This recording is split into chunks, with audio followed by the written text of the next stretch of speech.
তার কাছে এক সাহাবী এসে বললেন, ইয়া আমিরুল মুমিনিন, আমার একটা দাসী আছে। কি আছে? দাস আছে, কৃত দাস। সে খঞ্জর বানাইতে পারে। কি বানাইতে পারে? খঞ্জর। খঞ্জর বুঝেন তো? এই পাশে দাঁত, এই পাশে দাঁত, মাঝখানে ধরা লাগে। মাঝখানে কি ধরা লাগে? এটাকে খঞ্জর বলা হয়। যে ও খঞ্জর বানাইতে পারি, আমি প্রত্যেকদিন 4 দিরহাম ওর কাছে চার্জ করেছি। কয় দিরহাম?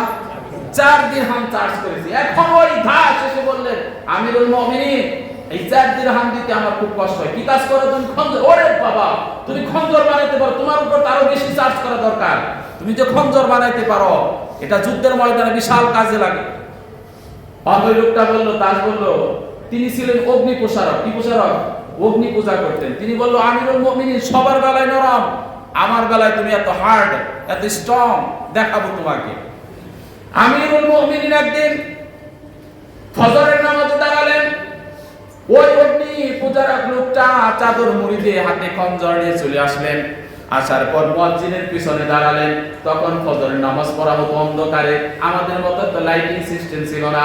যখনই সূরাটা শুরু করেছেন, সূরাতুল ফাতিহা, পিছন থেকে যে ওই কাফেরটা হযরত ওমরের পেটের নাভি বরাবর খঞ্জর চালায় দিয়েছে। তিনি বললেন, কতলানিয়া কল, এক কুকুর আমাকে হত্যা করে ফেলছে। এক কুকুর আমাকে হত্যা করে ফেলছে। 2-3 স্টেপ মারলেন। তারপর কাতারের মাঝখান দিয়ে হাঁটতে লাগলেন। আর 13 জন সাহাবাকে আঘাত করতে লাগলেন। 13 জন সাহাবার মাঝখান থেকে 7 জন সাহাবা স্পট ডেড, নগদ শেষ। হযরত ওমরকে ধরে নিয়ে হলো চিকিৎসা কেন্দ্রে। যত রকমের চিকিৎসা আছে করা হয়, জ্ঞান নাই, জ্ঞান ফিরে নাই। দুধ দেওয়া হয় মুখের মধ্যে, নাবিজ দেওয়া হয়, খেজুর দেওয়া হয়। এগুলো যখন ঢুক গেলে তখন নাভি দিয়ে বের হয়ে যায়, পাকস্থলী কেটে গেছে। চিকিৎসক বললে কে ভালো করা সম্ভব না, তোমরা দোয়া করো যেন জ্ঞান ফিরে সে পরবর্তী দিক নির্দেশনা দিয়ে যেতে পারে, জ্ঞান ফিরে যেন পরবর্তী কথা বলতে পারে।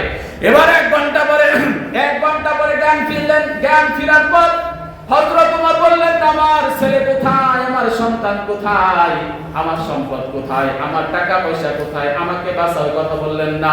সর্বপ্রথম জ্ঞান ফিরে বললেন, ও মানুষরা, ও আমার সহপাঠীরা, ও ভাইরা, আমি যে ফজরের নামাজে দাঁড়িয়েছিলাম, নামাজের 1 রাকাত আমি পড়েছি, আর 1 রাকাত পড়তে পারি নাই।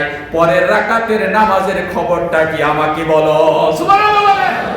মৃত্যু সজ্জায় বলে 1 রাকাত আমি পড়িয়েছি, পরের রাকাতের নামাজের খবর আমাকে বলো।